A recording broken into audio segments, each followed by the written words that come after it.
നമസ്കാരം. ഇന്ന് നമ്മോടൊപ്പം ഇവിടെ എത്തിച്ചേർന്ന നമ്മുടെ യാക്കോബായ സഭയുടെ മെട്രോപൊളിറ്റൻ ട്രസ്റ്റിയും പരിശുദ്ധ പരുമല തിരുമേനിയുടെ 4ാം തലമുറയിലെ അംഗവുമായ, അതുപോലെ തന്നെ സഭയുടെ കൊച്ചി ഭദ്രാസന മെത്രാപ്പൊലിത്തയുമായ അഭിമന്യ ജോസഫ് മാർ ഗ്രിഗോറിയോസ് തിരുമേനിക്ക് സ്വാഗതം. തിരുമേനി ഒരു നല്ല സംഘാടകനായിട്ട് അറിയപ്പെടുന്നുണ്ട്. ഉദാഹരണമായിട്ട് പറഞ്ഞാൽ, പരിശുദ്ധ പരുമല തിരുമേനിയുടെ ചരമ ശതാബ്ദി സ്മരണാർത്ഥം നമ്മുടെ പുത്തൻകുരിശ് പാത്രികാ സെന്ററിൽ നടത്തിയ 101 കുർബാന, അത് ഒരു വലിയൊരു മഹാസംഭവം തന്നെ നമ്മുടെ സഭയിലായിരുന്നു. അപ്പം അങ്ങനെ ഒരു നല്ല സംഘാടന മികവ് തിരുമേനിയുടെ കയ്യിലുണ്ട്. അപ്പം സഭയുടെ ഈ പ്രതിസന്ധി കാലഘട്ടത്തിൽ ഈ സംഘാടന മികവ് സഭയുടെ ഈ പ്രശ്നങ്ങളിൽ നമ്മുടെ സഭയെ എങ്ങനെ ഒരു പുനഃസംഘടനയിലേക്ക് കൊണ്ടുവരാൻ ഒരു മെത്രാപ്പൊലിത്തൻ ട്രസ്റ്റ് എന്ന നിലയിൽ തിരുമേനിക്ക് സാധിക്കും? 101 കുർബാനയെക്കുറിച്ച് ഓർമ്മപ്പെടുത്തിയത് നന്നായി. പലരും വിസ്മരിച്ചു പോയ ഒന്നാണ് 101 കുർബാന. അങ്ങനെയൊന്നും നടക്കുമോ എന്ന് പലരും ചിന്തിച്ച് പിന്മാറിയിരുന്നു.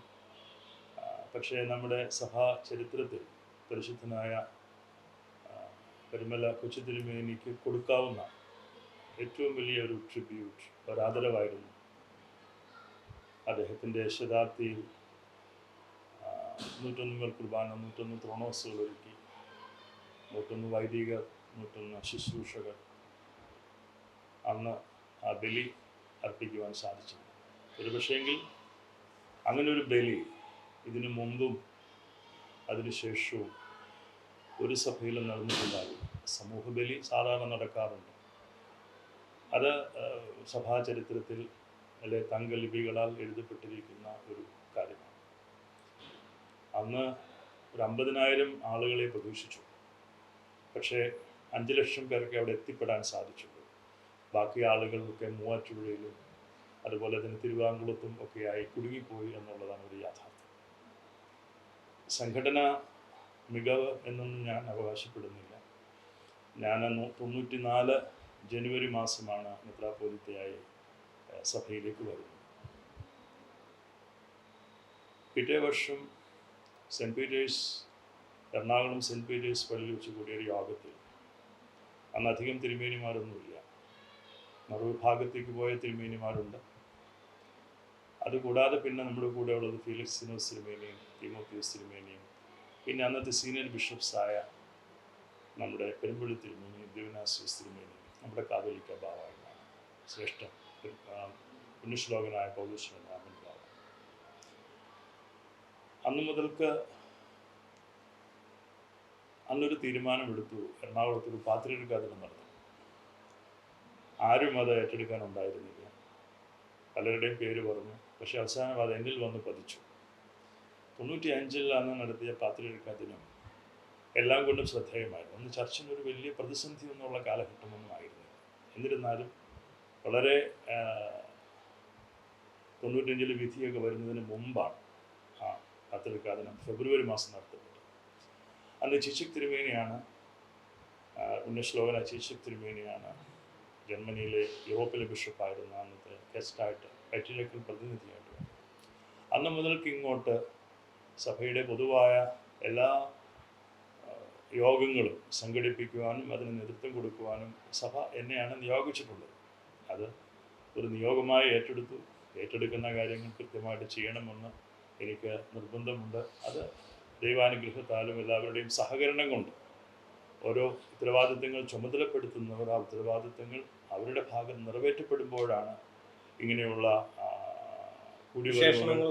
അതെ അതിൻ്റെ പൊലിമ ഉണ്ടാകും. നിശ്ചയമായിട്ടും അതും ഇപ്പോഴത്തെ സഭാന്തരീക്ഷവുമായിട്ട് ബന്ധപ്പെടുത്തുന്നതിൽ ഞാൻ അധികം അതിൽ ഒരു പ്രാധാന്യം കാണുന്നില്ല. അന്നത്തെ ഒരു സാഹചര്യമോ ഇതിനു മുമ്പ് ഇങ്ങനെയുള്ള യോഗങ്ങൾ സംഘടിപ്പിച്ചതുമായ ഒരു ഒരു ഒരു സമാനത ഇപ്പോഴത്തെ ഈ ക്രൈസിസിനില്ല എന്നുള്ളതൊരു സത്യം. കാരണം നമ്മൾ ഒരു വലിയ നിയമപരാജയത്തിൽ നിൽക്കുകയാണ്.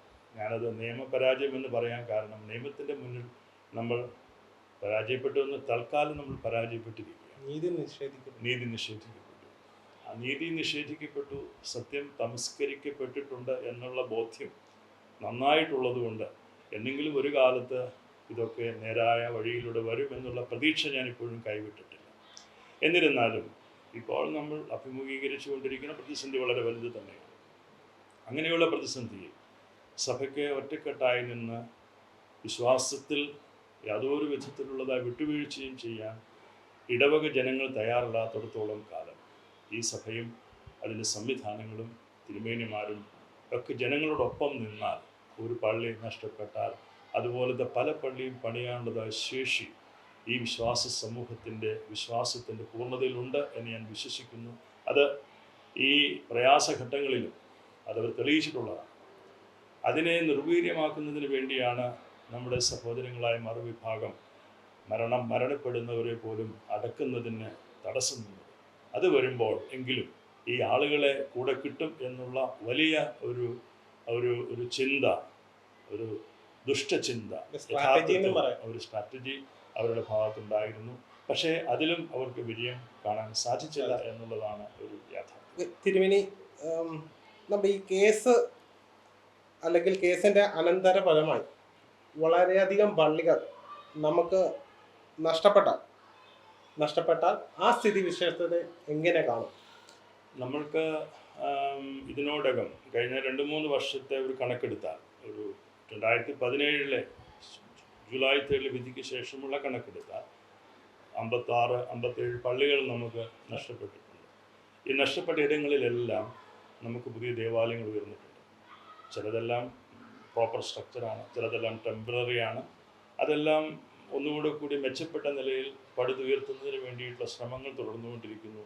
ആളുകളുടെ ആ വീര്യം, വിശ്വാസത്തിലുള്ളതായ തീഷ്ണത, അവരുടെ ഐക്യം, സഭയോടുള്ള സ്നേഹം, ആ കടപ്പാട്, അത് ഒട്ടും തന്നെ കുറഞ്ഞു പോയിട്ടില്ല. അതൊരു മാതൃകയാണ് നമുക്ക് മുന്നിലുള്ളത്. അതുകൊണ്ട് തന്നെ ഇനിയും പള്ളികൾ നഷ്ടപ്പെടുന്ന സാഹചര്യങ്ങൾ ഉണ്ടായാൽ ഇടവക ജനങ്ങൾ പുറത്താക്കപ്പെടുമ്പോൾ അവർ കൂടാരമടിച്ച് ആരാധിക്കുന്ന ഒരു നല്ല മാതൃക നമുക്ക് മുന്നിലുണ്ട്. അതിൽ നമ്മൾക്ക് ഒത്തിരി അഭിമാനിക്കാം. ഇങ്ങനെ ഒരു സഭ എന്നുള്ളതിൽ, വിശ്വാസത്തിൽ ഉറച്ചു നിൽക്കുന്ന ഒരു സഭ എന്നുള്ളതിൽ നമുക്ക് നിശ്ചയമായിട്ട് അഭിമാനിക്കാം. അതുകൊണ്ട് തന്നെ അവിടെയൊന്നും നമുക്ക് വലിയ പരാജയം ഞാൻ കാണുന്നില്ല.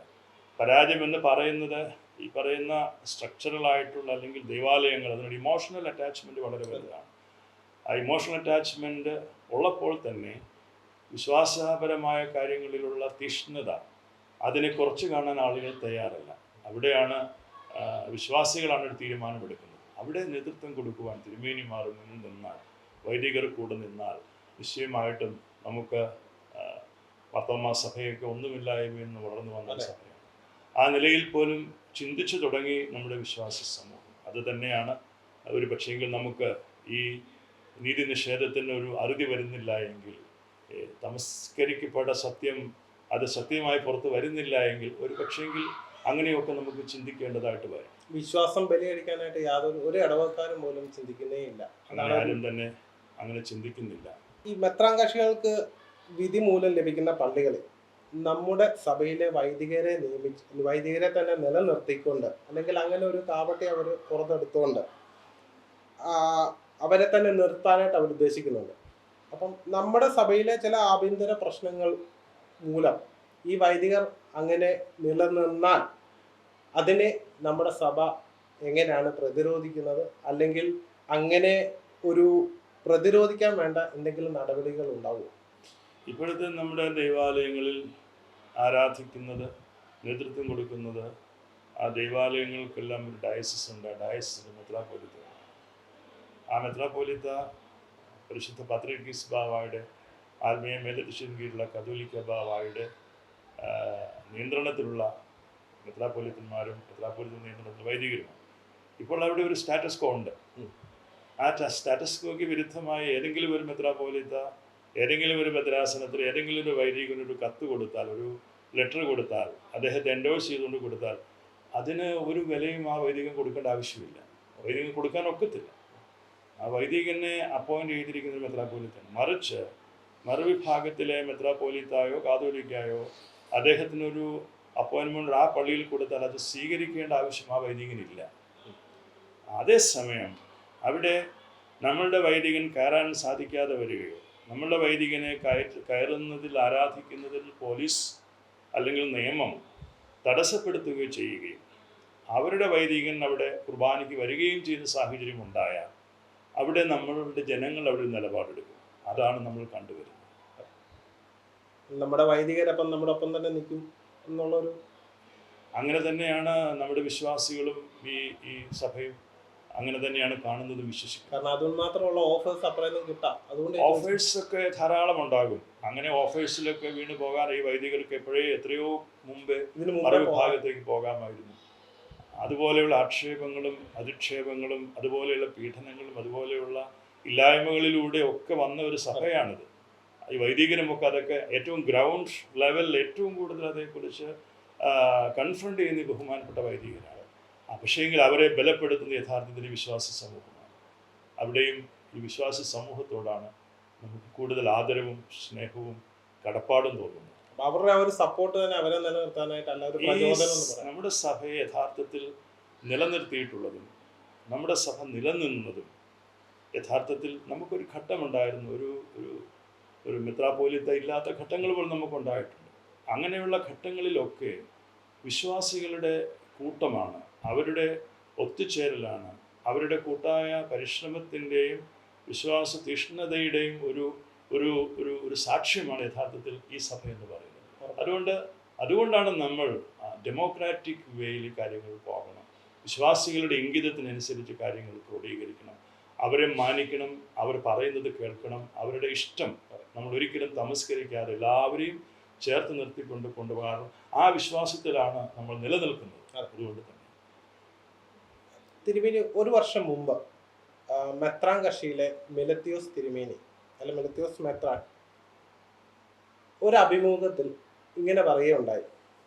അതായത് പരിശുദ്ധ പാത്രിക്കീസ് ബാവ സമാധാനത്തിന് ശ്രമിച്ച ഒരു സമയത്ത് മെത്രാൻ കക്ഷിയിലെ തന്നെ മെലത്തിയോസ് മെത്രാനെയും അത്താനാസിയോസ് മെത്രാനെയും സേവറിയോസ് മെത്രാനെയും തിരുമേനി നിർബന്ധിച്ചാണ് പരിശുദ്ധ പാത്രിക്കീസ് ബാവയുടെ അടുത്തേക്ക് കൊണ്ടുപോയെന്ന് ഇങ്ങനെ പറഞ്ഞു കേട്ടിട്ടുണ്ട്. അപ്പം അതിനോട് തിരുമേനിക്ക് എന്താണ് പറയാനായിട്ടുള്ളത്? അല്ല അതിനകത്ത് ഒരു നിജസ്ഥിതി എന്താണ്? എനിക്ക് മെലീതോസ് തിരുമേനി പറയുന്നതിനോടൊക്കെ മറുപടി പറയാന്നുള്ളത് അത്ര ഇഷ്ടമുള്ള കാര്യമൊന്നുമല്ല. കാരണം അദ്ദേഹത്തെ എനിക്ക് നന്നായിട്ടറിയാം, അദ്ദേഹത്തെ സഭയ്ക്ക് നന്നായിട്ടറിയാം. അദ്ദേഹം ആരായിരുന്നു എന്നുള്ളതും അദ്ദേഹം എന്തായിരുന്നു എന്നുള്ളതും അദ്ദേഹം എവിടെയായിരുന്നു എന്നുള്ളതും അദ്ദേഹം ഇങ്ങനെയൊക്കെ ആയത് ആരിലൂടെയാണെന്നുള്ളതൊന്നും അദ്ദേഹം മറന്നു കാണാനിടയൊന്നുമില്ല.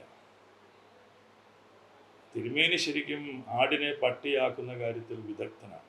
അത് ഈ സഭയിലെ എല്ലാവർക്കും അറിയാം. ഞാനിങ്ങനെ പറയേണ്ടി വന്നതിൽ എനിക്ക് വിഷമമുണ്ട്. പക്ഷേ തിരുമേനി പരസ്യമായിട്ട് ഇങ്ങനെയുള്ള കാര്യങ്ങളൊക്കെ പറയുമ്പോൾ അല്പവും കൂടി ശ്രദ്ധിക്കണം. ഞാനങ്ങനെ ഇവരെക്കുറിച്ചൊന്നും ഇതുവരെ മോശമായിട്ട് സംസാരിച്ചിട്ടില്ല. 3 പ്രാവശ്യമാണ് പാത്രിക്കീസ് ബാവായും അവരും ആയിട്ടുള്ള ഒരു ചർച്ചയ്ക്കുള്ള വേദി ഉണ്ടായിട്ടുണ്ട്. അദ്ദേഹം ഏത് സന്ദർഭത്തിലെ കാര്യം പറയുന്നതെന്ന് എനിക്ക് ആദ്യം ഒരു പ്രാവശ്യം 2 കൂട്ടരും അവിടെ വിളിപ്പിച്ചിട്ട് പോയിരുന്നു. അന്ന് അവർ പൂർണ്ണമായിട്ടും പോയിട്ടില്ല. അതായത് 2002 അസോസിയേഷന് മുമ്പാണ്. പൂർണ്ണമായിട്ടും പോയിട്ടില്ല. പക്ഷേ മനസ്സുകൊണ്ടും പ്രവർത്തനം കൊണ്ടും മറുവിഭാഗത്തോട് ചേർന്ന് നിൽക്കുന്ന ഒരു ക്രൂഷ്യൽ ടൈമായിരുന്നു. അന്നവരെല്ലാവരും ഉണ്ടായിരുന്നു. നമ്മളുടെ ഭാഗത്തു നിന്ന് നമ്മുടെ കാതോലിക്ക ബാവ തോമസ് അന്ന് ദിവനാസ്യൂസ് തിരുമേനി അടക്കം, പെരുമ്പുഴ തിരുമേനി അടക്കം, പാത്തിക്കൽ അച്ഛനടക്കം, കുർലാൻ ചേട്ടൻ, ഞാൻ പീലക്സിനോസ് തിരുമേനി, കാലഞ്ചേരി പീലക്സൻ, പോളിക്കാർപ്പസ് തിരുമേനി, ബെന്യാമിൻ തിരുമേനിയൊക്കെ ഞങ്ങളെല്ലാവരും ഒന്നും ഉണ്ടായിരുന്നു. അന്ന് ഞങ്ങൾ സെയ്ദനായ പാത്രിക്കീസ് ബാവയുടെ അവിടെ താമസിക്കുന്നു. ഭയങ്കര മഞ്ഞുള്ളൊരു കാലമാണ്. ഒത്തിരി മഞ്ഞ് പെയ്ത് കിടക്കുകയായിരുന്നു. അവിടെ ഡെമാസ്കസിൽ തന്നെ വേറൊരു സ്ഥലത്താണ് ഈ തിരുമേനിമാർ താമസിച്ചിരുന്നത്. അന്നൊരു കൂടിക്കാഴ്ച അവിടെ വെച്ച് പ്ലാൻ ചെയ്താണ് ഇവിടുന്ന് പോയതെങ്കിലും ആ കൂടിക്കാഴ്ചയ്ക്ക് പരിശുദ്ധ പാത്രിക്കീസ് ബാവയ്ക്ക് സമ്മതമുണ്ടായിരുന്നുവെങ്കിലും നിർഭാഗ്യവശാൽ ആ കൂടിക്കാഴ്ച അവിടെ വെച്ച് നടക്കപ്പെട്ടില്ല.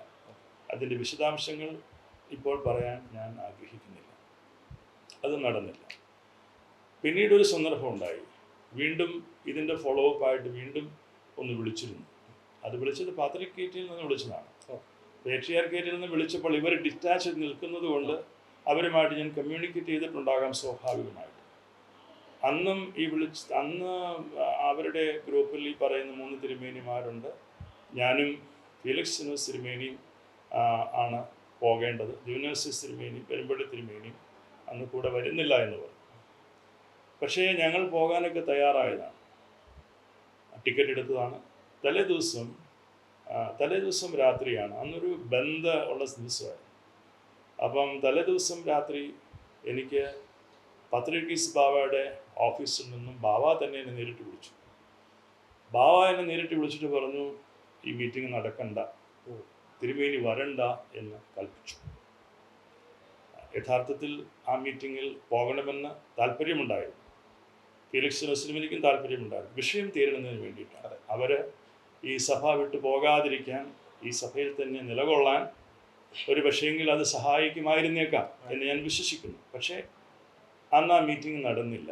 ആ മീറ്റിങ്ങിൽ പോകണ്ട എന്ന് എന്നെ വിളിച്ചു പറഞ്ഞു. ഇതറിയാവുന്ന, ഏറ്റവും കൂടുതൽ അടുത്തറിയാവുന്ന ഒരാൾ കാലം ചെയ്ത ഫീലിക്സിൻ്റെ തിരുമേനിയാണ്. പിന്നെ അന്നത്തെ എൻ്റെ ഭദ്രാസന സെക്രട്ടറി അമ്മഞ്ചേരി അച്ഛൻ അറിയാം. എൻ്റെ വളരെ ക്ലോസ് ആയിട്ടുള്ള ആളുകൾക്കറിയാം. മാത്രവുമല്ല, അന്ന് പാത്രികീസ് ബാവ സംസാരിച്ചതിന് ശേഷം ഫോൺ കൈമാറിയത് ആലപ്പുഴയിലെ ഗ്രിഗോറിയസ് തിരുമേനിക്ക്. അപ്പോൾ ഗ്രിഗോറിയസ് തിരുമേനി ഞാൻ ചോദിച്ചു, എന്താ കാര്യം, അവരൊക്കെ പോരുവാണല്ലോ, അവർ പോന്നു കഴിഞ്ഞല്ലോ, ഇപ്പോൾ ലാസ്റ്റ് മിനിറ്റിൽ എന്തുകൊണ്ടാണ് ഇങ്ങനെ ഒരു ചോദിച്ചപ്പം ഇപ്പം വരണ്ട തിരുമേനി, പാത്രികീസ് ബാവ വരണ്ട എന്നാ പറഞ്ഞു. വന്നാലും കാണാൻ ആഗ്രഹിക്കുന്നില്ല എന്ന രീതിയിൽ പറഞ്ഞപ്പം നമ്മൾ പോകുന്നതൊന്നും പിന്മാറി എന്നുള്ളതാണ് യാഥാർത്ഥ്യം. കാരണം എന്നും പാത്രികീസ് ബാവ പറയുന്നത് അനുസരിക്കുന്ന ഒരാളാണ് നമ്മൾ. അതിലൊരു ഉദാഹരണം പറയാം. ഈ തിരുമേനി മറന്നുപോയ ഒരു കാര്യം ഞാൻ ഓർപ്പിക്കാം. പഴയ കാര്യങ്ങൾ ഓർമ്മപ്പെടുത്തുമ്പോൾ എനിക്കും ചില കാര്യങ്ങൾ ഓർമ്മ വരുമല്ലോ സ്വാഭാവികമായിട്ട്. മിലിത്തോസ് തിരുമേനി ഓർക്കുന്നുണ്ടാകും, ജർമ്മനിയിൽ വെച്ച് തിരുമേനിയും അത്താനാസ്യോസ് തിരുമേനിയും ഞാനും, അന്ന് നമ്മുടെ തോമസ് ദുവനാസ്യോസ് തിരുമേനി നമ്മുടെ കൂടെ ഉണ്ട്, അന്ന് അതായച്ചൻ അവിടെ ഉണ്ട്. നിങ്ങൾ എല്ലാ അർത്ഥത്തിലും അങ്ങോട്ട് പോയില്ല എന്ന് പറഞ്ഞ് നിൽക്കുന്നൊരു സമയമായിരുന്നു അത്. അന്ന് അവിടെ ഉണ്ടായിരുന്ന ഒരു പ്രധാനപ്പെട്ട വൈദികൻ, ഇപ്പോൾ യൂലിയൂസ് തിരുമേനി, നമ്മുടെ കുന്നംകുളത്തെ യൂലിയൂസ് തിരുമേനി അന്ന് അവിടെ ഉണ്ട്. അദ്ദേഹം അന്ന് വൈദികനാണ്. ഫോക്ലാരയുടെ എന്തോ ഒരു മീറ്റിങ്ങിനാണ് നമ്മളിവിടെ ഒരുമിച്ച് കൂടിയത്. അന്ന് അവിടെ വെച്ച് കുറേ ചർച്ചകൾ നടന്നു. തിരുമേനി ഓർക്കുന്നുണ്ട്. അന്ന് അത്താനാസ്യോസ് തിരുമേനി അവരുടെ നിലപാട് മാറ്റി യാക്കോബായ സഭയുടെ ഒപ്പം നിൽക്കാമെന്ന് മണിക്കൂറുകൾ നീണ്ട ചർച്ചയ്ക്ക് ഒടുവിൽ സമ്മതിച്ചതായിട്ട് അത്താനാസ്യോസ് തിരുമേനിക്കും മറവിയുണ്ടെന്ന് ഞാൻ വിചാരിക്കുന്നില്ല. ജർമ്മനിയിൽ വെച്ച് മണിക്കൂറുകൾ സംസാരിച്ചു. അപ്പോൾ അത്താനാസ്യോസ് തിരുമേനി തന്നെ ഇതെങ്ങനെ നമ്മൾ മിലീത്തോസ് തിരുമേനിയെ ബോധ്യപ്പെടുത്തും. മിലീത്തോസ് തിരുമേനിയായിട്ടും തേപ്പലോസ് തിരുമേനിയും ഞാൻ, അതായച്ചൻ, എല്ലാവരും ദീർഘനേരം സംസാരിച്ചു. അത്താനാസ്യോസ് തിരുമേനിയായിട്ട് ഒരുമിച്ചിരുന്നു. എൻ്റെ കാതിൽ ഇപ്പോഴും മുഴങ്ങുന്ന ഒരു വാക്കുണ്ട് മിലീത്തോസ് തിരുമേനി പറഞ്ഞത്. ഞാൻ മുന്നോട്ട് വെച്ച കാല് പിന്നോട്ടെടുക്കില്ല എന്നൊരു വാക്കങ്ങ് പറഞ്ഞു. അത് എൻ്റെ കാതിൽ ഇപ്പോഴുമുണ്ട്. ഞങ്ങൾക്കെല്ലാം അത് നൊമ്പരമായി എന്ന്. അന്ന് അത്താനാസ്യോസ് തിരുമേനി വളരെ വേദനിച്ചു എന്നുള്ളതും ഒത്തിരി പ്രയാസപ്പെട്ടതിന് ശേഷം ഞങ്ങളോട് സംസാരിച്ചതുമൊക്കെ ഒരു യാഥാർത്ഥ്യവും സത്യവുമാണ്. അതൊന്നും തിരുമേനിക്ക് നിഷേധിക്കാനൊക്കില്ല. ഇവിടെ തിരുമേനി ഒരു കാര്യമോട് മനസ്സിലാക്കണം. 34-ലെ കോൺസ്റ്റിറ്റ്യൂഷൻ അംഗീകരിച്ചതിനെക്കുറിച്ചൊക്കെ എല്ലാവരും ചർച്ച ചെയ്യുന്നു. ഏത് സാഹചര്യത്തിലാണ് 34-ലെ കോൺസ്റ്റിറ്റ്യൂഷൻ അംഗീകരിച്ചത്?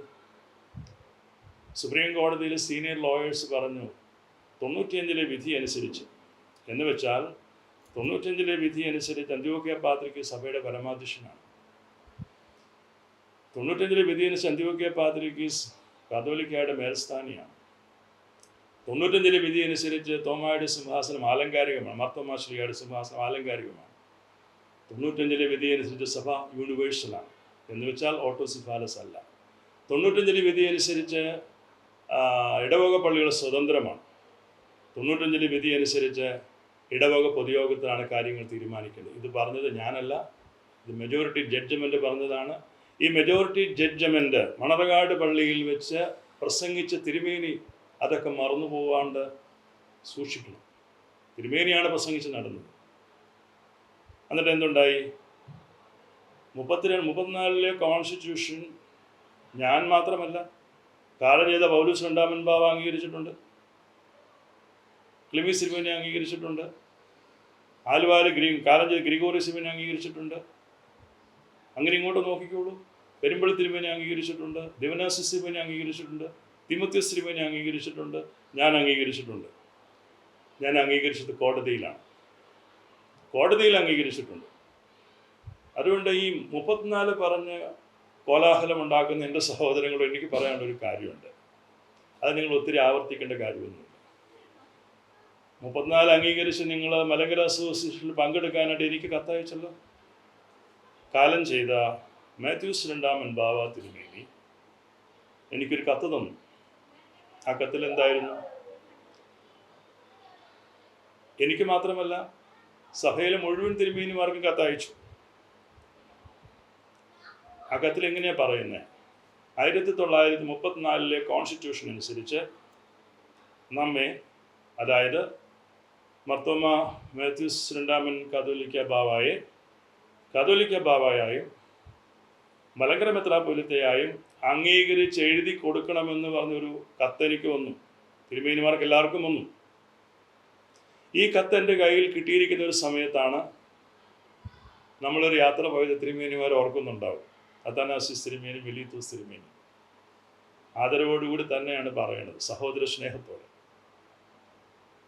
മണ്ണുത്തിയിൽ നിന്നും പുതിയതായി കുദാശ ചെയ്യപ്പെടുന്ന പള്ളിയിലേക്ക് തിരുമേനിയുടെ അംബാസഡർ കാറിൻ്റെ പുറകിൽ ഞാൻ നടുക്കും, നിങ്ങൾ അപ്പുറം ഇപ്പുറം ഇരിക്കുന്നു, യാത്ര ചെയ്യുന്നു. ആ യാത്രയിൽ എന്നെ നിർബന്ധിച്ചു അത് ഒപ്പിട്ട് കൊടുക്കണം. അന്ന് മെലീത്തോസ് തിരുമേനിയും അത്താനാസിയസ് തിരുമേനിയും സേവേറിയസ് തിരുമേനിയും നിക്കോളവാസ് തിരുമേനിയും ആ കത്ത് ഒപ്പിട്ട് കൊടുത്തു.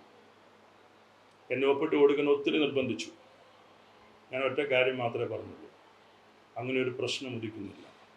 അന്ത്യോക്യ പാത്രിക്കീസിനെ സഭയുടെ പരമാധ്യക്ഷനായിട്ട് സ്വീകരിക്കാത്ത, അന്ത്യോക്യ പാത്രിക്കീസിൻ്റെ അന്ത്യോക്യ യൂണിവേഴ്സൽ ചർച്ചിൻ്റെ ഭാഗമാണ് മലങ്കര സഭ എന്നുള്ളത് അംഗീകരിക്കാത്ത, അങ്ങനെ ഒരു സംവിധാനത്തിലേക്ക് വരണമെന്നോ, അങ്ങനെ സംവിധാനത്തിലേക്ക് ആ സ്വീകരണമില്ലാതെ വരുന്ന പ്രശ്നമില്ല. അതിൽ എന്നെ കിട്ടത്തില്ല. കാരണം ഞാൻ പരിശുദ്ധ സിംഹാസനത്തിന് എഴുതി കൊടുത്തിരിക്കുന്ന മധുബഹായുടെ മുമ്പിൽ ഞാൻ എടുത്തിരിക്കുന്നതായ സത്യവിശ്വാസത്തിന് പ്രമാണങ്ങളുടെ ഏറ്റുപറച്ചിൽ, അതിനൊന്നും വിപരീതമായിട്ട് എനിക്ക് ചെയ്യാൻ സാധിക്കുകയില്ല. അതിൻ്റെ അർത്ഥം സമാധാനത്തിനെതിരാണെന്നല്ല. ഞാൻ എപ്പോഴും സമാധാനത്തിന് നിലകൊണ്ട ആളാണെന്നുള്ളത് അത്യാവശ്യം യാക്കോബായ വളർത്തുന്നത് എല്ലാവർക്കും അറിവുള്ള കാര്യമാണ്. അന്ത്യോക്യ പാത്രിക്കീസിനെ അംഗീകരിച്ചിട്ടാണോ 2002 അസോസിയേഷൻ നടത്തിയത്? അന്ത്യോക്യ പാത്രിക്കീസിനെ തള്ളിക്കൊണ്ടുള്ള ഒരു അസോസിയേഷൻ തിരുമേനിമാർ പങ്കെടുക്കുമ്പോൾ എന്തായിരുന്നു നിങ്ങളുടെ ധാർമ്മികത? നിങ്ങൾ ഏറ്റുപറഞ്ഞതായ വിശ്വാസ സത്യങ്ങളോട് നിങ്ങളുടെ പ്രതിബദ്ധത എന്തായിരുന്നു? ഇതൊന്നും മറന്നുകൊണ്ട്, വിസ്മരിച്ചുകൊണ്ട് സംസാരിക്കരുത് അഭിമന്യ പിതാക്കൾ. നിങ്ങളെ തിരുത്താനോ അല്ലെങ്കിൽ നിങ്ങൾ ഇനിയും ഇതിന് മറുപടി പറയാനോ ഒന്നും എന്നെ എപ്പോഴും കിട്ടിയെന്ന് വരികയില്ല. പക്ഷെ എന്നെ കോട്ട് ചെയ്ത് പല പ്രാവശ്യം പറഞ്ഞു. അതുകൊണ്ട് എനിക്ക് ഇത്രയും കാര്യങ്ങൾ പറയേണ്ടി വന്നു എന്ന് മാത്രമേ. തിരുമേനി, ഇപ്പം ഈ കേസ് നമ്മൾ നടത്തിയിട്ടുണ്ടായിരുന്നു. അപ്പം ആ കേസ് നടത്തിപ്പിൽ ഒത്തിരി പാകപ്പിഴകൾ നമ്മുടെ ഭാഗത്തു നിന്നും ഉണ്ടായിട്ടുണ്ട്. അല്ലെങ്കിൽ ഇനിയിപ്പം അല്ലെങ്കിൽ ആ കേസിനെ അപകരിച്ച് കോടതികളിൽ നിന്നെല്ലാം നമുക്കൊരു നിരാശാപൂർവമായിട്ടുള്ള വിധികളാണ് നമുക്ക് കിട്ടിക്കൊണ്ടിരിക്കുന്നത്. അപ്പം ഇനി മുന്നോട്ട് നമ്മുടെ കേസ് നടത്തിപ്പ് എങ്ങനെയാണെന്നും, അതുപോലെ തന്നെ അതിൻ്റെ ഒരു എന്താ പറയുക, ഇപ്പോൾ സ്വതന്ത്രമായിട്ട് പള്ളികൾ പോലും കേസുകൾ നടത്തുന്നുണ്ട്. അപ്പം അങ്ങനെയുള്ള അവസരങ്ങളിൽ നമ്മുടെ സഭയുടെ കേസിനെ സംബന്ധിച്ചുള്ള കാര്യങ്ങൾ എന്താണെന്നും, സ്വതന്ത്രമായിട്ട് കേസ് നടത്തുന്ന പള്ളികളെ സഭ എങ്ങനെയാണ് സഹായിക്കുന്നതെന്നുള്ളതൊന്ന് പറയാൻ വലിയ ഉപകാരമായിരുന്നു. സമുദായ കേസ് അതായത് 95 വിധി വന്ന കേസ് നടത്തിപ്പിൽ നേതൃത്വം കൊടുത്തിരുന്ന ആളാണ് മെലീത്തോസ് തിരുമേനി, അഭിമന്യ മെലീത്തോസ് തിരുമേനി. അന്ന് കുർലാൻ ചേട്ടനും ഒക്കെ അടങ്ങുന്ന ഒരു ടീമുണ്ടായിരുന്നു. അന്ന് ഒത്തിരി പ്രവർത്തിച്ച ഒരാളാണ് അഭിമന്യ പിതാവായ ദിയസ്കോറോസ് തിരുമേനി. അദ്ദേഹം അന്ന് റമ്പാച്ചൻ ആയിരുന്നു, അത് അച്ഛനായി, വൈദികനായി.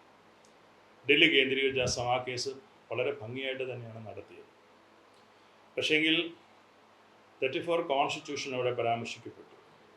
കാരണം 34 കോൺസ്റ്റിറ്റ്യൂഷൻ 58-ലും അംഗീകരിക്കപ്പെട്ടു എന്നുള്ളതാണ് അവിടെ എടുത്തു പറയുന്നത്. യോജിപ്പിൻ്റെ സമയത്ത് അത് അംഗീകരിക്കപ്പെടുന്നല്ല, 34 കോൺസ്റ്റിറ്റ്യൂഷൻ കോടതി എന്ന് അംഗീകരിച്ചു.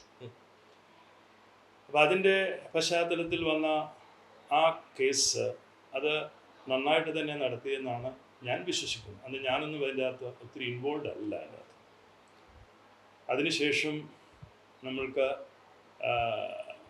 കേസുകൾ സംബന്ധിച്ച് ഒരു ഒരു ഒരു ഡീവിയേഷൻ വരുന്നത് നമ്മൾ 2002 കോൺസ്റ്റിറ്റ്യൂഷൻ അംഗീകരിച്ച് പാരലായിട്ട് നമ്മളൊരു അസോസിയേഷൻ നടത്തി. അങ്ങനെ നമുക്കൊരു ഒപ്പീനിയൻ കിട്ടിയിരുന്നു. അന്ന് ശാന്തിഭൂഷണാണ് അന്നത്തെ ഏറ്റവും വലിയ ഒരു സീനിയർ ലോയർ. അദ്ദേഹമാണ് പറഞ്ഞത് മലങ്കര അസോസിയേഷൻ ഇത് വോളണ്ടറി അസോസിയേഷൻ. അങ്ങനെ ഒരു വോളണ്ടറി അസോസിയേഷനിലേക്ക് ചേരാനും ഡിസസോസിയേറ്റ് ചെയ്യാനുള്ള സ്വാതന്ത്ര്യം യാക്കോബായ സഭയ്ക്കുണ്ട് എന്നുള്ള ശുപാർശ അല്ലെങ്കിൽ ആ ഒരു ലീഗൽ ഒപ്പീനിയൻ്റെ പശ്ചാത്തലത്തിലാണ് നമ്മൾ ഈ സംവിധാനത്തിലേക്ക് വരുന്നത്. കേസുകൾ മുന്നോട്ട് പോയി, 2 അസോസിയേഷൻ നടന്നു, വീണ്ടും കേസുകളായി. അങ്ങനെ കോലഞ്ചേരി പള്ളിയുടെ കേസ് വന്നു. അവിടെയൊക്കെ വന്നപ്പോഴത്തേക്കും കേസുകൾ പിന്നെ പള്ളികൾ തന്നെ ഏറ്റെടുത്ത് നടത്തുന്ന സ്ഥിതിയിലേക്ക് വന്നു. അവർ തന്നെ പൈസ ഉണ്ടാക്കുന്നു, അവർ തന്നെ കേസുകൾ പറയുന്നു. ആ കേസിൽ വന്ന വിധി വളരെ ഡാമേജിങ് ആയി. അത് കേസ് നടത്തിയതിൻ്റെ ദോഷമാണെന്ന് ഞാൻ പറയാൻ തയ്യാറല്ല. കാരണം അഡ്വക്കേറ്റ് പരാശരൻ സ്വാമിയാണ് കേസ് വാദിച്ചത്, വൈദ്യനാഥൻ. അവർ വളരെ നല്ല പ്രഗത്ഭരായ അഡ്വക്കേറ്റ്സാണ്. പക്ഷെ എന്തുകൊണ്ടോ മറുവിഭാഗം കോടതിയെ തെറ്റിദ്ധരിപ്പിച്ചപ്പോൾ ആ തെറ്റിദ്ധാരണ മാറ്റി സ്ഥാപിക്കുന്നതിൽ നമുക്ക് എന്തുകൊണ്ടോ പരാജയം സംഭവിച്ചതാണോ അതെയോ പിന്നീട് നിന്ന കാര്യങ്ങളിൽ ഈ വിധികൾ വന്നതിനെ സംബന്ധിച്ചൊക്കെ ഒത്തിരി പിന്നാമ്പുറം പറച്ചിലുകളുണ്ട്. അതൊന്നും പറയാൻ ഞാൻ തയ്യാറല്ല. അങ്ങനെ ഒരു ഒരു ഒരു ഡിറ്റർമിൻഡ് ആയിട്ടുള്ളൊരു വിധി ആയിരുന്നുവെങ്കിൽ അതിനെ എത്ര നന്നായി വാദിച്ചാലും നമുക്ക് അനുകൂലമാക്കാനായിട്ട് സാധിക്കുകയില്ല.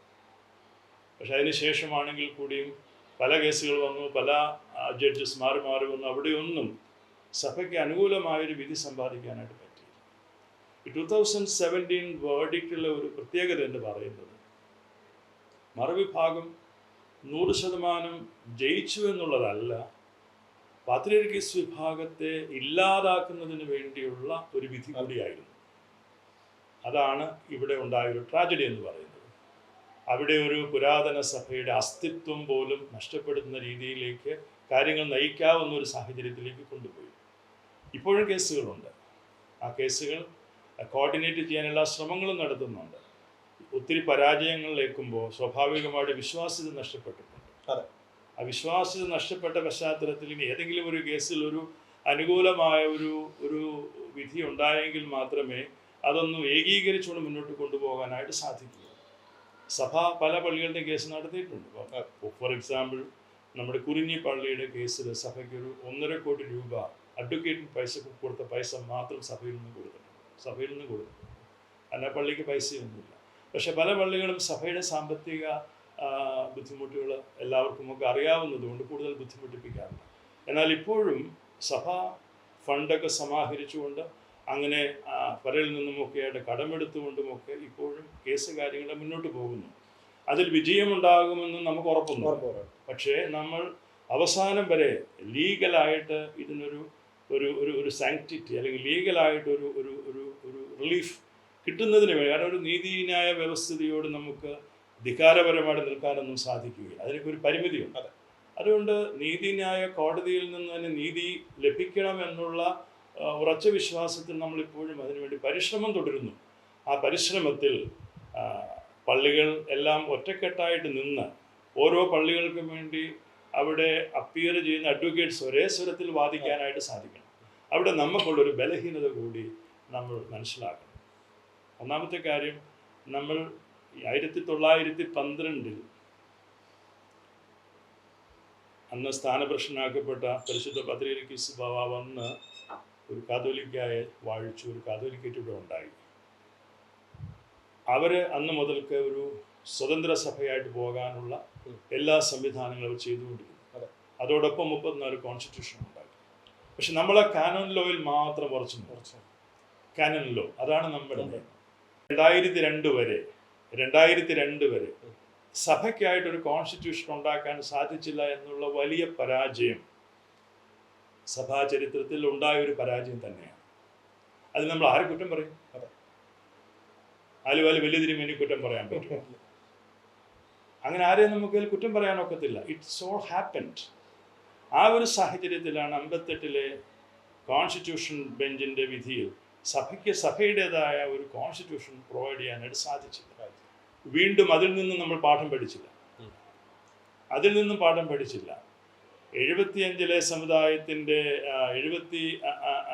70കളിലെ അല്ലെങ്കിൽ 95 കോടതി വിധി, കോടതി വാദം 25 വർഷം നീണ്ടു നിൽക്കുന്നൊരു വ്യവഹാരമായിരുന്നു. അവിടെ നമ്മുടെ കണിയാമലമ്പല അച്ഛനൊക്കെ എത്രയോ ദിവസങ്ങൾ, അതൊക്കെ എന്ത് ചരിത്രമാണ് അതൊക്കെ. അങ്ങനെ താഴെ കോടതി തുടങ്ങി സുപ്രീം കോടതിയിൽ വന്നപ്പം ഈ 25 വർഷക്കാലത്തെ വ്യവഹാരത്തിൽ സഭയുടേതായ ഒരു കോൺസ്റ്റിറ്റ്യൂഷൻ നമുക്കവിടെ ഉണ്ടാക്കാൻ പറ്റിയിട്ടില്ല, പ്രൊഡ്യൂസ് ചെയ്യാൻ പറ്റിയില്ല. അതെന്തായിരുന്നു എന്നുള്ളത് ഒരു ചോദ്യചിഹ്നമാണ്. പല കോൺസ്റ്റിറ്റ്യൂഷൻ ഉണ്ടായെന്നാണ് ഞാൻ മനസ്സിലാക്കുന്നത്. പല കളറിലായിരുന്നു. പക്ഷെ അതൊന്നും ഒരു അപ്രൂവലായി കോടതിയിൽ സമർപ്പിക്കാൻ നമുക്ക് സാധിക്കാതെ പോയതാണ് ഈ വലിയ പരാജയത്തിൻ്റെ അടിത്തറ എന്ന് പറയുന്നത്. പല നമ്മുടെ പള്ളികൾ, ഇപ്പോൾ മണർകാട് പള്ളി ഉൾപ്പെടെയുള്ള പള്ളികൾക്ക് അത് അവരുടേതായിട്ടുള്ള ഒരു ഭരണഘടന ഉണ്ടായിരുന്നു. അതുകൊണ്ട് അതൊരു കാര്യമാണ്. കാരണം നമ്മളുടെ അഡ്വക്കേറ്റ്സ് വാദിക്കുമ്പോൾ ഒന്നിൽ ഉടമ്പടി പറയും, അതല്ലെങ്കിൽ പറയും ആ പള്ളിയുടെ ഒരു നിയമാവലി പറയും, അതല്ലെങ്കിൽ ഒരു കുടുംബ പള്ളി എന്നുള്ള നിലയിൽ കുടുംബത്തിന്റെ ഒരു നിയമാവലി പറയും. നമുക്ക് കോമൺ ആയിട്ടുള്ള ഒരു കോൺസ്റ്റിറ്റ്യൂഷൻ ഉണ്ടാകാതെ പോയത് നമ്മളുടെ ഒരു പരാജയം തന്നെയാണ്. അവിടെയാണ് ക്നാനായ സമുദായം, സിംഹാസന പള്ളികൾ, പൗരസ്ത്യ സുശേഷ സമാജം, അതുപോലെ തന്നെ ഓണവാർ മിഷൻ, ഇവർക്കൊക്കെ ഒരു ചെറിയ കടലാസ് കഷ്ണമെങ്കിലും ഒരു കോൺസ്റ്റിറ്റ്യൂഷനായിട്ട് കൊടുക്കാനുണ്ടായിരുന്നു. ഇതുപോലെ തന്നെയാണ് അവരുടെ കോൺസ്റ്റിറ്റ്യൂഷനും. അതൊരു കടലാസ്, ഒരു ബുക്ക്ലെറ്റ് മാത്രമാണ്. അതൊരു രജിസ്റ്റേർഡ് പോലും അല്ലാത്ത ഒരു ഡോക്യുമെന്റ് ആണ്. പക്ഷെ അത് കോടതി അംഗീകരിച്ചു എന്നുള്ളത് നമ്മൾ അതിനെ ആദരിച്ചേ ഒക്കത്തുള്ളൂ. എന്ന് വെച്ചാൽ നമ്മൾ സ്വീകരിക്കണമെന്നൊന്നുമില്ല. ആദരവുണ്ട്, കോടതിയുടെ പറഞ്ഞിരിക്കുന്നത് ആദരവുണ്ട്. പക്ഷെ അത് സ്വീകരിക്കണമെന്ന് നിർബന്ധമൊന്നുമില്ല. അന്ന് ഈ പറഞ്ഞ എൻറ്റിറ്റിക്കെല്ലാം ഒരു കോൺസ്റ്റിറ്റ്യൂഷൻ ഉണ്ടായിരുന്നുകൊണ്ട് അവർക്ക് അനുകൂലമായ വിധി കിട്ടി.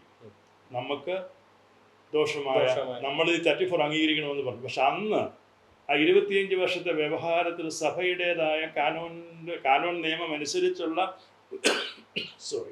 ഒരു കോൺസ്റ്റിറ്റ്യൂഷൻ നമുക്ക് പ്രൊഡ്യൂസ് ചെയ്യാൻ പറ്റിയിരുന്നെങ്കിൽ 95 വിധിയിൽ 10 കാര്യം ചോദിച്ചാൽ 9 കാര്യം നമുക്ക് അനുകൂലമാണ്. 10ാമത്തെ കാര്യമാണ് നമുക്ക് ദോഷമായിട്ടെന്ന് വാദിച്ചതൊക്കെ 34 കോൺസ്റ്റിറ്റ്യൂഷനാണ്. നമുക്കൊന്നും ഉണ്ടായിരുന്നെങ്കിൽ അങ്ങനെ വരില്ലായിരുന്നു. ഇതൊക്കെ ഒരു ചരിത്രപരമായ സത്യങ്ങളും യാഥാർത്ഥ്യങ്ങളുമാണ്. ഇതൊന്നും ബോധ്യപ്പെടാതെ നമ്മൾ കേസ് പറഞ്ഞവരെയും കേസ് നടത്തിയ അഡ്വക്കേറ്റ്സിനെയും അല്ല കേസിന് വാദിച്ച അഡ്വക്കേറ്റ്സിനെയോ അല്ല കേസ് നടത്തിയവരെയൊന്നും കുറ്റം പറഞ്ഞിട്ടൊന്നും യാതൊരു കാര്യവുമില്ല. ഇതൊക്കെ നമ്മൾക്ക് പറ്റിയ ചില വീഴ്ചകളാണ്. അതിൽ നിന്നും നമ്മൾ പാഠം പഠിച്ച് വിശ്വാസി സമൂഹം ഇതൊക്കെ മനസ്സിലാക്കേണ്ട കാര്യങ്ങളൊക്കെ തന്നെയാണ്. അതല്ലെങ്കിൽ കേസ് നടത്തിയവരെ കുറ്റം പറയും, അഡ്വക്കേറ്റ്സിനെ കുറ്റം പറയും, പള്ളി പോകുമ്പോൾ മെത്രാച്ചിനെ കുറ്റം പറയും, കോടികൾ വാങ്ങിച്ച് പള്ളികൾ വിൽപ്പനയ്ക്ക് വെച്ചു എന്ന് പറഞ്ഞുകൊണ്ട് കുറ്റം പറയും. ഇങ്ങനെ കുറ്റം പറയുന്നതിന് ആർക്കും യാതൊരു ദൗർലഭ്യമില്ലാത്തൊരു കാലഘട്ടമാണ്. പലരും പലതും പറയുന്നത് യാഥാർത്ഥ്യങ്ങൾ മനസ്സിലാക്കിക്കൊണ്ടല്ല. യാഥാർത്ഥ്യങ്ങൾ ഇനി മൂടി വയ്ക്കുന്നതിൽ അർത്ഥമില്ല. ഇനി അതെല്ലാം നമ്മൾ തുറന്നു പറയണം. യാഥാർത്ഥ്യങ്ങൾ തുറന്നു പറയാതെ വിശ്വാസി സമൂഹത്തെ തെറ്റായ വഴിയിലൂടെ നയിക്കുന്നതിനോട് എനിക്ക് യോജിപ്പില്ല. സത്യങ്ങൾ പറഞ്ഞതുകൊണ്ടേ നയിക്കാവുള്ളൂ. അതുകൊണ്ടാണ് ഞാൻ പറയുന്നത്, ഈ പോയ പള്ളികളെല്ലാം പിടിച്ചു തരാനായിട്ട് ഞാൻ ഒരു പള്ളിക്കാർക്ക് ഒരു വിശ്വാസിക്കും വാക്ക് കൊടുക്കില്ല. എനിക്ക് കൊടുക്കാൻ പറ്റില്ല. അതേസമയം ഈ പോയ പള്ളികളുടെ സ്ഥലത്ത് എൻ്റെ വിശ്വാസത്തിലുള്ള വിശ്വാസ സമൂഹം കൂടെ ഉണ്ടെങ്കിൽ അതുപോലത്തെ പല പള്ളികൾ പണിയാനായിട്ട് കൂടെ നിൽക്കാനും മുന്നിൽ നിൽക്കാനും എനിക്ക് സാധിക്കും. ഇനിയും പോകാനിരിക്കുന്നെന്ന് കരുതുന്ന പള്ളികൾ പോകാതിരിക്കാൻ പോകുന്നത് വരേക്കും എന്തെല്ലാം ചെയ്യാൻ സാധിക്കും അതെല്ലാം ചെയ്യുന്നതിന് ഞാൻ മുന്നിലുണ്ട്. നമ്മൾ ചെയ്യുന്ന കാര്യങ്ങൾ നമ്മൾ ചെയ്യുന്ന എല്ലാ കാര്യങ്ങളും സോഷ്യൽ മീഡിയയിലൂടെ പരസ്യപ്പെടുത്തുന്ന ഒരു സ്വഭാവം എനിക്കില്ല. അങ്ങനെ പരസ്യപ്പെടുത്താത്തത് കൊണ്ട് ഒന്നും ചെയ്യുന്നില്ല എന്ന് ആരെങ്കിലുമൊക്കെ വിമർശിക്കുന്നുണ്ടെങ്കിൽ അതിനും എനിക്ക് മറുപടി ഒന്നും പറയാനില്ല. നമ്മൾ ചെയ്യുന്നതൊന്നും ആരെയും ബോധ്യപ്പെടുത്താനായിട്ട് ചെയ്യുന്നതല്ല. നമ്മൾക്ക് ചെയ്യേണ്ടതായ ഉത്തരവാദിത്തങ്ങൾ നല്ല നിലയിൽ നിറവേറ്റുക, അതിനുവേണ്ടി പൂർണ്ണമായ പരിശ്രമം നടത്തുക. കേസിനെ സംബന്ധിച്ച് അത്യാവശ്യം നിങ്ങളുടെ ചോദ്യങ്ങൾക്ക് വളരെ ലാർജർ പെർസ്പെക്റ്റീവിലുള്ളതായ ഒരു മറുപടി തന്നെയാണ് ഞാൻ തന്നിരിക്കുന്നത്. തിരുമേനി, അവസാനമായിട്ട് ഒരു ചോദ്യം കൂടെ ഉണ്ട്.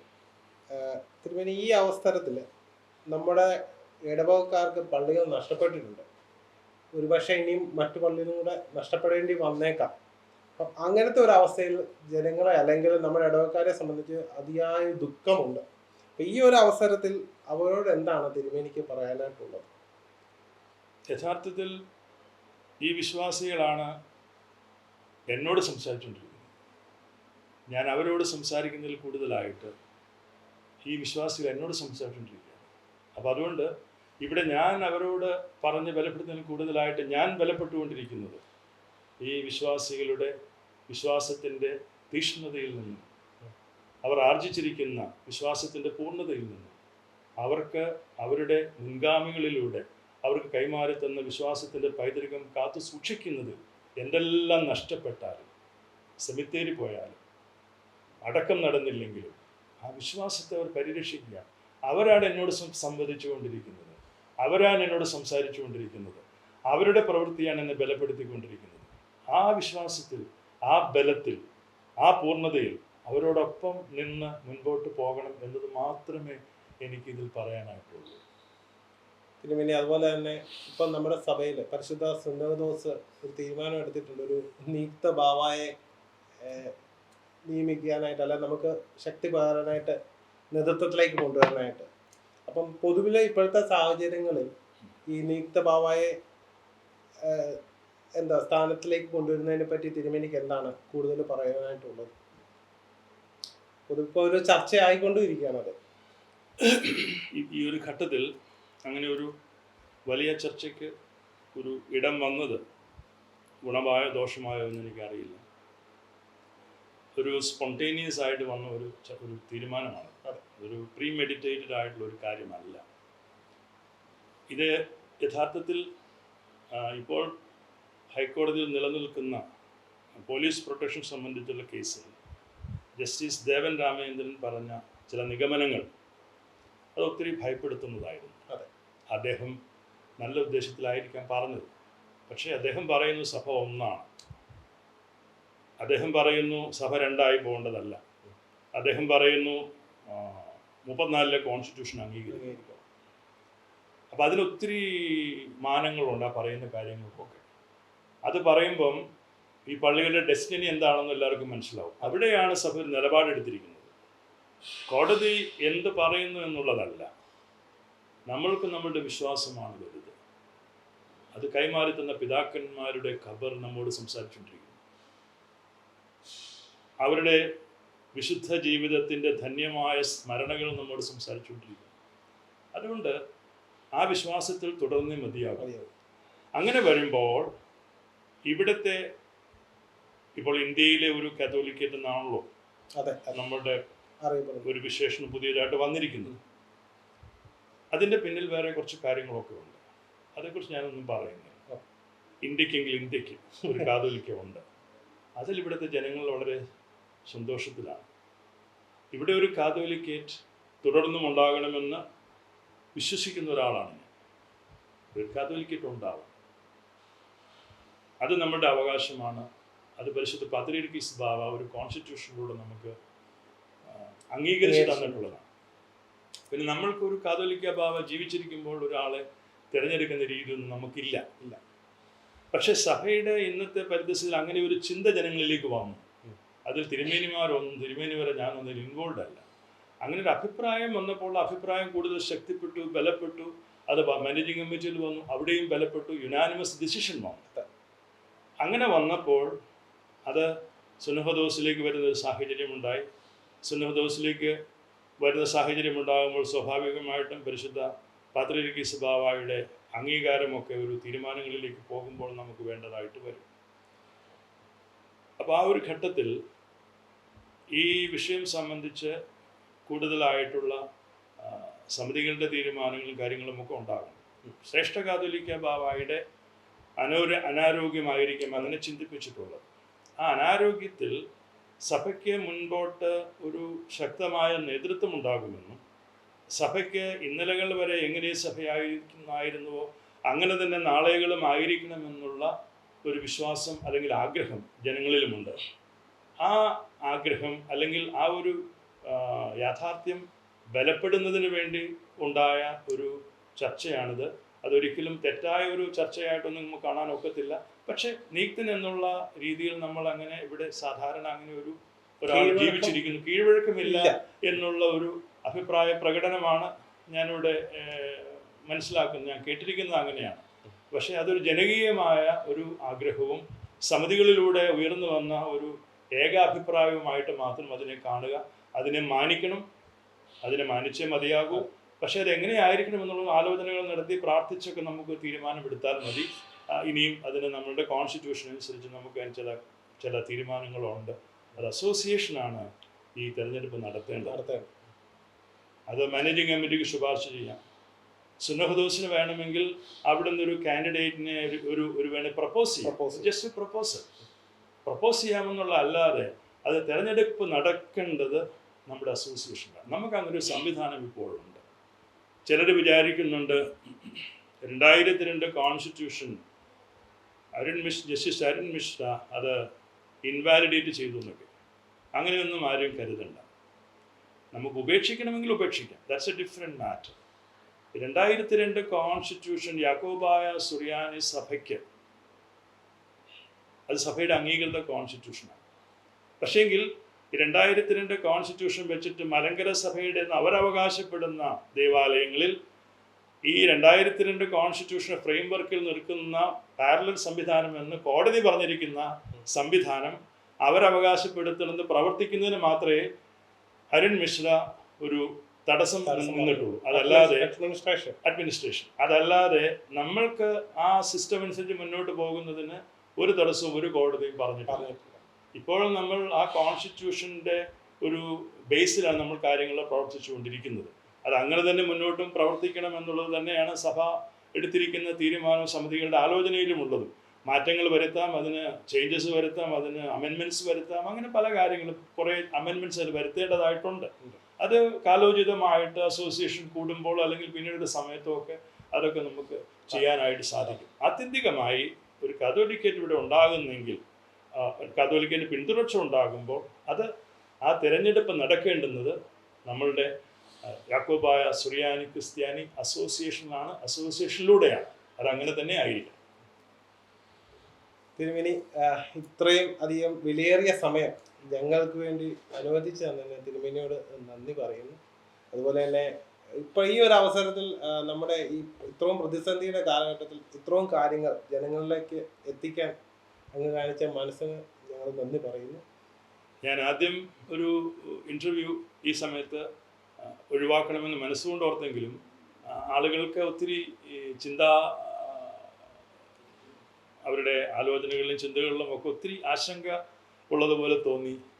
തന്നെയുമല്ല ചില കാര്യങ്ങൾ വ്യക്തത ഉണ്ടാകണമെന്ന് തോന്നി. അതുകൊണ്ടാണ് ചില ചോദ്യങ്ങൾക്ക് ഞാൻ തന്നെ അല്പം വിപുലമായിട്ട് തന്നെ ചില മറുപടികൾ പറയാനായിട്ട് ഇടയായത്. നിശ്ചയമായിട്ടും നമ്മുടെ വിശ്വാസി സമൂഹത്തിന് ഇത് കേൾക്കുമ്പോൾ കുറച്ചുകൂടി കാര്യങ്ങൾക്ക് വ്യക്തത ഉണ്ടാകുമെന്ന് ഞാൻ വിശ്വസിക്കുന്നു.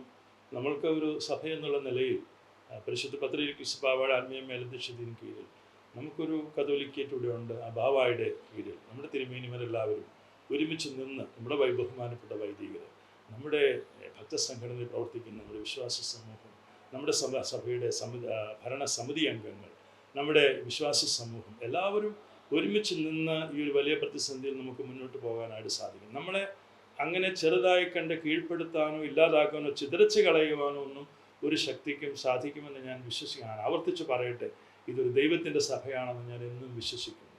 അതാണ് നമ്മളുടെയും വിശ്വാസം. അതുകൊണ്ട് അതിനെ ശിഥിലമാക്കാനോ ഇല്ലാതാക്കാനോ ആര് വിചാരിച്ചാലും സാധിക്കില്ല.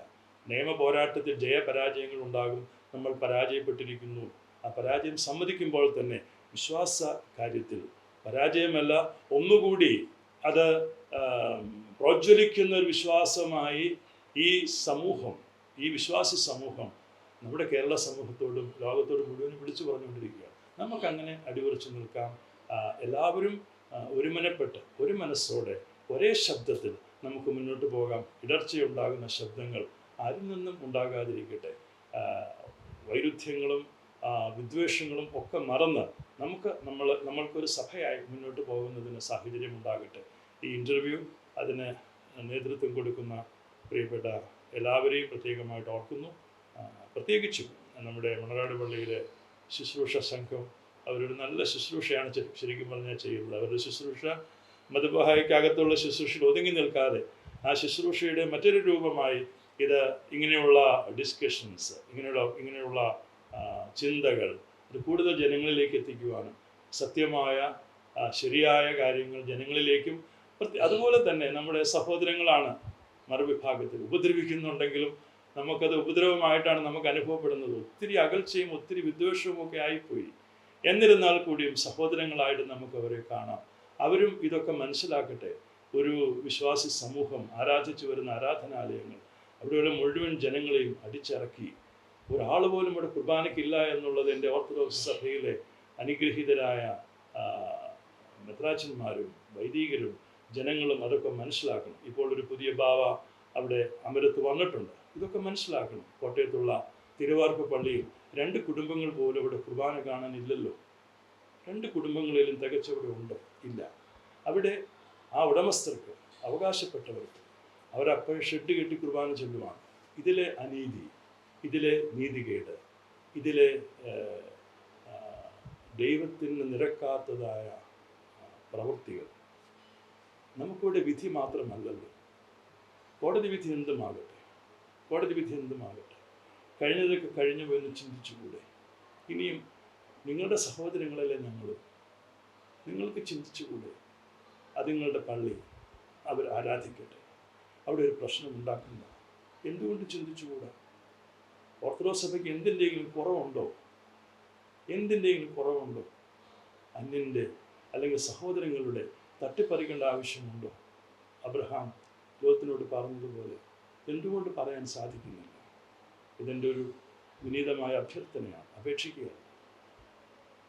ഓർത്തഡോക്സ് സഹോദരങ്ങൾ നേതൃത്വം കൊടുക്കുന്ന ബാബ തിരുമേനി, അവിടുത്തെ മെത്രാച്ചന്മാർ, അവിടുത്തെ വൈദികർ, അവിടുത്തെ തിയോളജിയൻസ്, അവിടുത്തെ വിശ്വാസ സമൂഹം എല്ലാവരും ഈ കഴിഞ്ഞ കാലങ്ങളിൽ ഉണ്ടായിട്ടുള്ളതിൽ നിന്നും പാഠം പഠിച്ച് യാഥാർത്ഥ്യങ്ങൾ ബോധ്യപ്പെട്ടുകൊണ്ട് നമുക്ക് സഹോദരങ്ങളായി ജീവിക്കാം.